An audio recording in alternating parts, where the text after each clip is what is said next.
অনুপ্রেরণার আরেক নাম। মানে খাইতে খাইতে তো শেষ হয়ে যাচ্ছে তোমরা। মিস্টার ব্রেইনলেস, আমি আপনাকেই বলছি, ব্রেইন থাকলে বোঝার কথা। 350 টাকা বইয়ের দাম। নবীজি কি পদ্ধতিতে চিকিৎসা করছে? পুরো বইয়ের পাতা দেখছো? হ্যাঁ, সস্তব বিলালে বইটা আনেন নাই?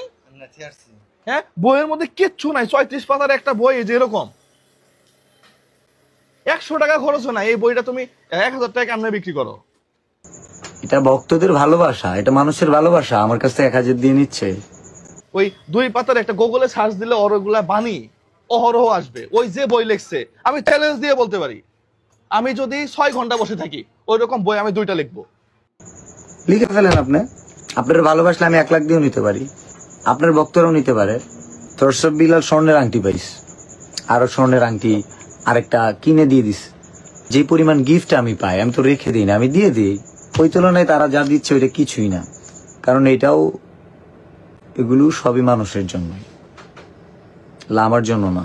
আমিও বিএসসি ইঞ্জিনিয়ার, মাল মাথার মধ্যে একবারে কম আছে তা না, কিন্তু মানুষকে ঠকাইতে পারবো না, কথা স্পষ্ট। ঘুমাইতেছি না, জলে ব্যবসাপাতি কম চলে, অনেকেরই লেগে যাচ্ছে। থরসব বিলাল আসলে কি একটা অবস্থা। আমার রেস্টুরেন্টে দম বিরিয়ানি 200 টাকা পাওয়া যায়, যেখানে খরচ আছে 180 টাকা। আমার রেস্টুরেন্টে আমি যে মাংস খাওয়াই, সাধারণ মানুষ যেগুলা মাংস কিনে নিয়ে আসে একবারে বড় গরুর, ওই মাংস দিয়ে কালা ভুনা করে খাওয়াই। একই খাবার 5 স্টারে গেলে আপনার 600 টাকা লাগবে, আমার এখানে 250 টাকা দিয়ে খায়। আবার এখন থরসব বিলাল একটা ওয়েবসাইট খুলছে, thorsofbilalbrand.com, কি 100 টাকার বই 1000 টাকা বিক্রি করে ফেলতেছে। আর 500 টাকা কেজি গরু মাংস 600 টাকা কিনা আমরা বিক্রি করতে পারতেছি না, খাচ্ছে না। জলে কেন ভাই? অনেকেই তো ব্যবসা করে। 250 টাকা দিয়ে যে জায়গায় গরুর মাংস পাওয়া যায়, থরসব বিলাল 300 টাকা দিয়ে চা বিক্রি করে আসছে। এখন আমি যদি কই 5 স্টার হোটেল ওগুলো 600 টাকা, আমার এখানে ওগুলো 100 টাকা, বেটা তুই 5 স্টার হোটেলে ব্যাস, 5 স্টার একটা হোটেল দিলে 2 থেকে 300 কোটি টাকা লাগে। কেন রে ভাই, কি সমস্যা? ব্যবসা হয় না? আইডিয়া শেয়ার করবো। থরসব বিলাল হিউজ পরিমাণ ভ্যালু কামাইছে। ওয়েল, তোমার এই ভ্যালুটাকে কাজে লাগে, মানবিক কাজ করো, অন্য কাজ করো, ঠিক আছে? বইটা তুমি 100 টাকা করে বিক্রি করতা, 150 টাকা করে বিক্রি করতা। আমার কাছে আসার পর আমি বলছি যে এটা কি হইলো, তাহলে তো শত শত মানুষ প্রচারিত হচ্ছে। আমি বলছি তোর বই কিনতে হবে ভাইয়া, আমি কাউকে বলছি বইটা কিনতে হবে। এটা কি বিসিএস চান্স পাবে? এটা কি মেডিকেলে চান্স পাবে? এটা কি পাঠ্য বই? এটা না কিনলে পরীক্ষার প্রশ্ন কমন পড়বে না।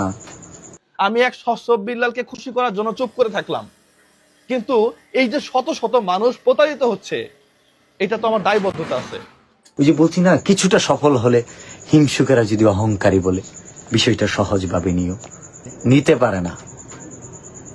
একটু ঘাটলে বোঝা যায় হজম শক্তি কম, প্রতিহিংসা পরায়ণ, অন্যের ভালো দেখতে পারে না, তারাই বলবে অহংকারী। লজ্জা লাগে। মানে মানুষের বয়স হইলে যথেষ্ট, একটা মানুষ যদি সিনিয়র থাকে, তার সিনিয়র একটা রোল থাকে, এটা প্লে করতে হয়। না 10 টাকা দিয়ে যেটা দিছে এর মধ্যে যত লেখা আছে, বিশ্বাস করো এতটুকু এর মধ্যে বেশি আছে, এটার মধ্যে বেশি আছে। যে বইয়ের দাম 10 টাকা। হ্যাঁ, আর ওই যে বাণীগুলা লিখছে আমি দেখাই, যে এইটুক করে বাণী ওই যে গুগলে ট্রান্সলেট করে ভিতরে আবার দিয়ে দিছে, যে ট্রান্সলেট অটো করা যায়। এখন আবার হাতে বই লিখছে 10,000 টাকা করে নাকি। বইটা পড়া অনেকে ভারতের অনেকে মুসলমান হইছে। হ্যাঁ, এগুলা ধোঁকাবাজি। 1 টাকার দেন মোহর হয়, আবার 1 কোটি টাকার দেন মোহর হয়, 100 টাকার বইও হয়।